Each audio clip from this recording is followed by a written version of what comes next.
Hi, so now I'm actually 2 months into my new role at Code Software, and I thought it would be worthwhile doing a little insight into what I've learned over this period and what previous knowledge from other roles has helped me in understanding my new role.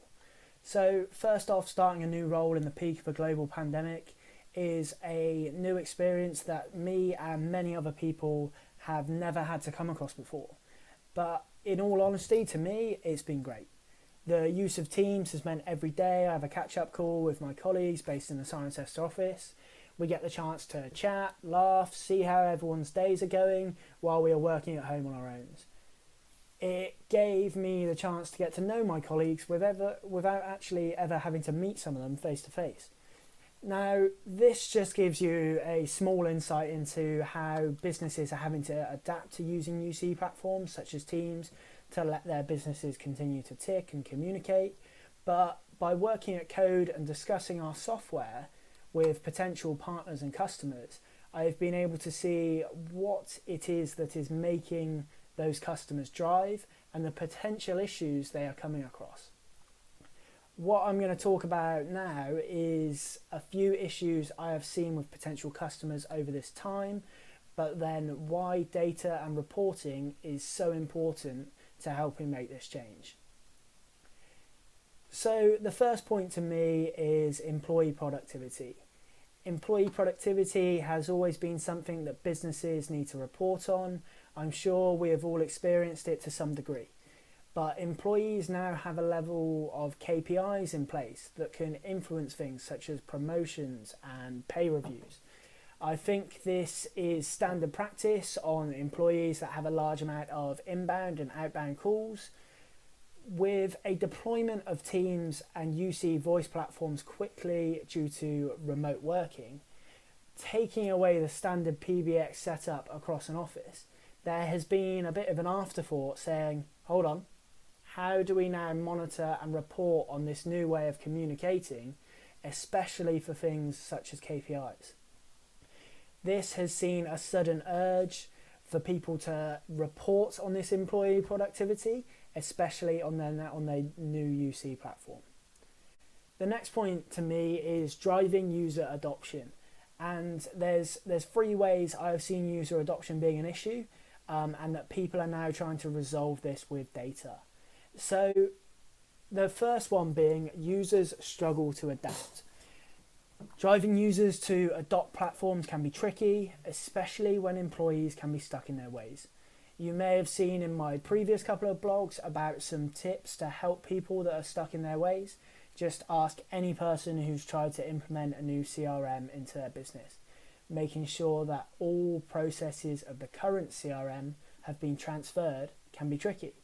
So trying to get people to adopt to something as simple as how they communicate to their colleagues and customers is going to be even harder, especially when these licenses are essential to communication, such as Microsoft phone system licenses. These licenses are not cheap, so making sure that these licenses are being used and you are getting that return on investment. Therefore, it is becoming more and more important to make sure you have the information and data to track this and track what your employees are doing. A change of platform. So with Microsoft looking to decommission Skype for Business in the next couple of years, businesses are having to plan to transfer to using a new platform such as Teams. This may have been enhanced and the roadmaps pulled completely forward due to the quick remote working that was needed from COVID-19, but making sure their users adapt with this transfer is very important. So being able to track the usage and comparison of these platforms is really important to make sure that you are getting that return on investment from doing the transfer. And then the last point for user adoption is modality adoption. And modality processes across each business are different. Some businesses prefer to use standard voice and conferencing methods. However, others prefer to use methods such as video and app sharing to make sure that they have that personal touch with their customers or employees. Each business is different, But tracking how your employees are using this modality method can be very important to how businesses operate, and let you make sure that your employees are working with the preferred modality method you want to use. So my last point is managing costs. And managing costs across an organisation is one of the most important things. Just ask any CFO. If they say they go through a day not thinking about trying to reduce or manage costs in some sort of way, there must have been something else pretty important going on that day to take their mind away from that. So this is important for departments and locations too.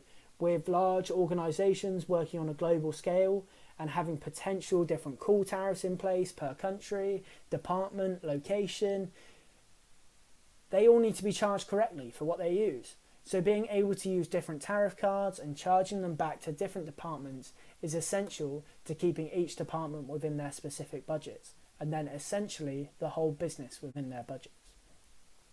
So in summary of those points, what do these all have in common?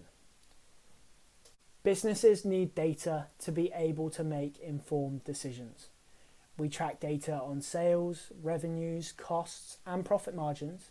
So why shouldn't we track data on our UC platform too? Whether it's user adoption, cost management, or employee productivity, how is a business able to make an informed decision without the data and analytics to back it up? I mean, let's look at it in our personal lives. Would we buy a car straight off the back without looking at performance, reviews, the best deal on the market? Having this data in place, especially in these times, has become ever more important. So don't drive blind. Get the data you need to be able to adjust the course when you need to, and make the decisions that effectively benefit your business. Cheers guys, thanks for listening. Speak soon.